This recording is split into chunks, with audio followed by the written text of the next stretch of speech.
स्वामी जी, वात, पित्त और कफ का बैलेंस हमारे शरीर के लिए आखिर क्यों जरूरी है ताकि हम सेहतमंद रह सकें? जरा इनको आसान लफ्जों में दर्शकों को समझा भी दीजिएगा योग अभ्यास करते करते। क्योंकि कई लोग तो स्वामी जी यही नहीं समझ पाते हैं कि उनके शरीर में वात बढ़ा है या कफ बढ़ा है या फिर पित्त बढ़ा है। इसे समझना बहुत जरूरी है।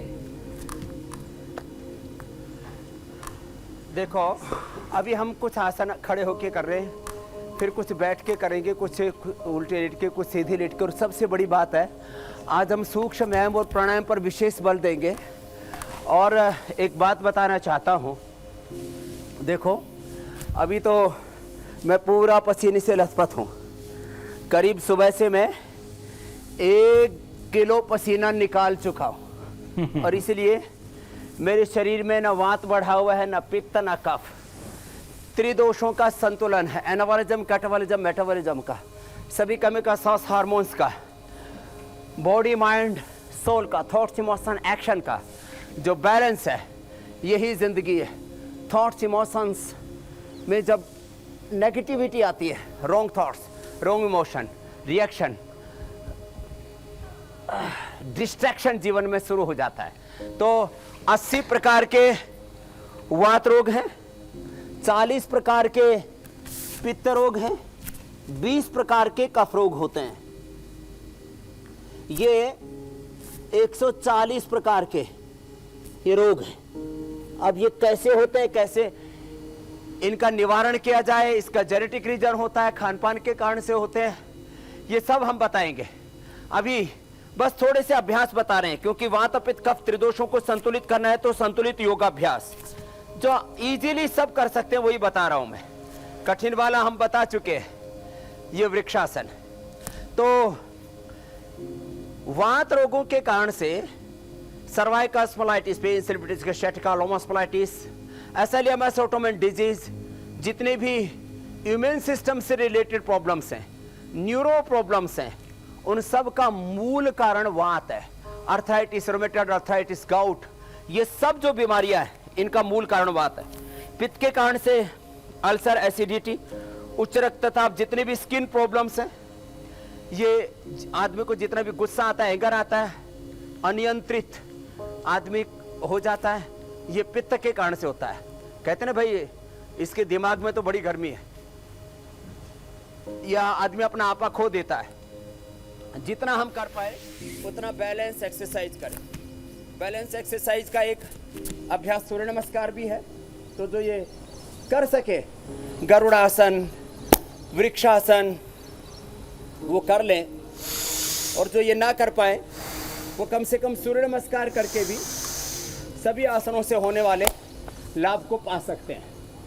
वात, पित्त, कफ वैसे तो एक एक दिन का ये विषय है, लेकिन एक दिन में हम इसको समेटने की कोशिश कर रहे हैं। ऐसे ये सूर्य नमस्कार जितना जिससे बन पाए। नियंत्रण इतना होना चाहिए कि व्यक्ति अपने हाथों पर 1 सेकंड में अपने आप को नियंत्रित करना चाहे तो कर सके। ऐसे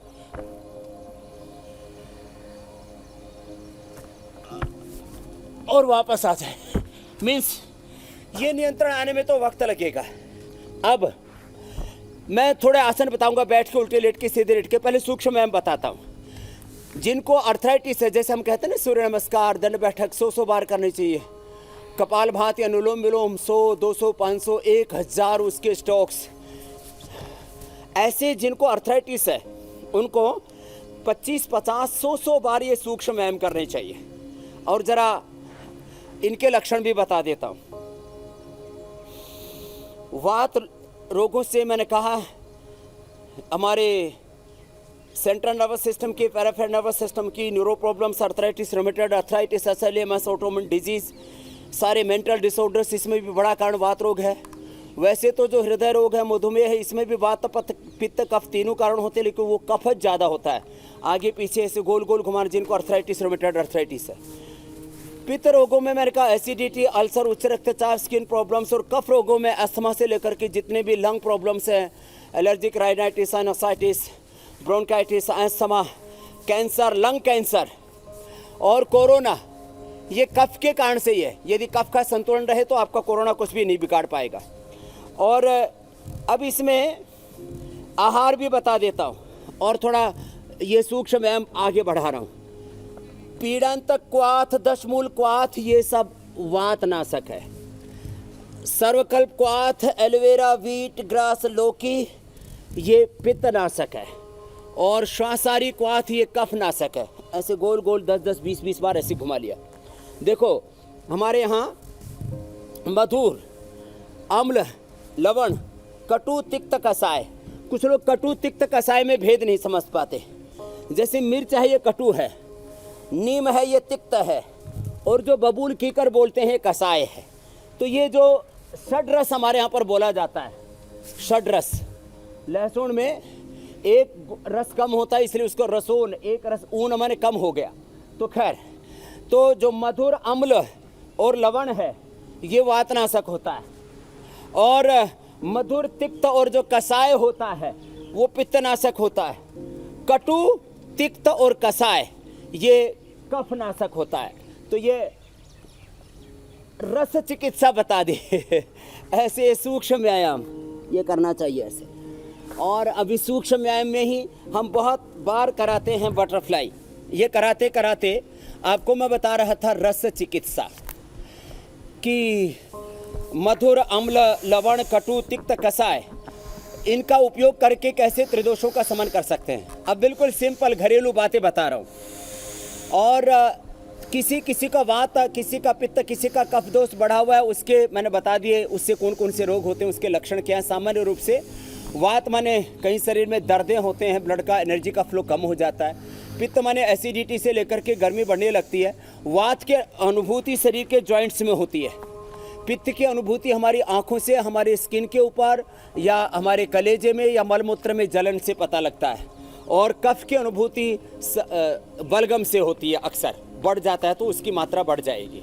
बिना कोरोना के ये वैसे ही बिना अस्थमा के ऐसे भी कभी कभी सामान्य व्यक्ति को भी ये दोष बढ़ जाते हैं। खैर, अब इसका घरेलू उपचार बता रहे हैं। तो त्रिदोष के लिए सबसे अच्छा होता है एक साथ, अब जैसे ऐसे नाड़ी चिकित्सा करते हैं, जरा गौर से सुनने की बात है हुसैन भाई जी जी। जैसे ऐसे नाड़ी इस पर हाथ रखते हैं तो ये पहली अंगुली वात का प्रतीक है, दूसरा पित्त का, तीसरी कफ का।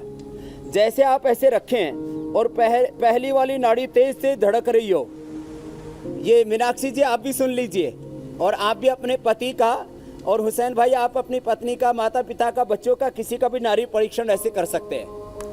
और ऐसा जब पकड़ते हैं तो सुबह वात, दोपहर को पित्त, रात को कफ दोष बढ़ा हुआ होता है। मैंने नाड़ी पकड़ी हुई है तो अभी मेरा वात दोष बढ़ा हुआ इस समय।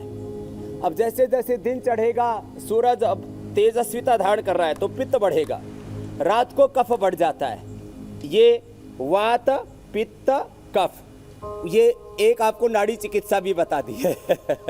नाड़ी परीक्षण ये बहुत बड़ा परीक्षण, आजकल तो डायग्नोसिस के बहुत मॉडर्न तरीके आगे, मैं उन सबको भी मानता हूँ, लेकिन आपको मैंने ये तरीका बता दिया नाड़ी परीक्षण का। खैर, अब ये सूक्ष्म व्यायाम करते करते अगले आप कुछ चीज़ें बता रहे हैं। अब किसी का वात, किसी का पित्त, किसी का कफ, किसी के दो, किसी के तीनों की तीनों दोष बढ़े हुए थे।